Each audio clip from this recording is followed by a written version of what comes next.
Subscribe and download over 1 million code snippet including this tutorial from codegive.com, link in the description below. Sure, I'd be happy to help you with a tutorial on solving Sudoku using Python.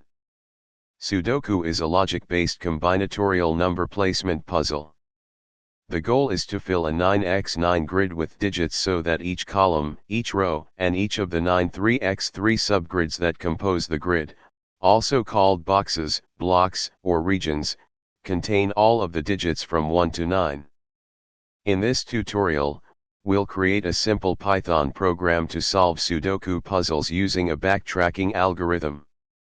First, let's define the initial Sudoku puzzle. Use 0 to represent empty cells.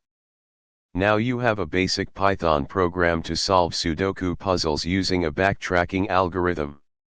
You can modify the puzzle variable to input your own Sudoku puzzles. ChatGPT.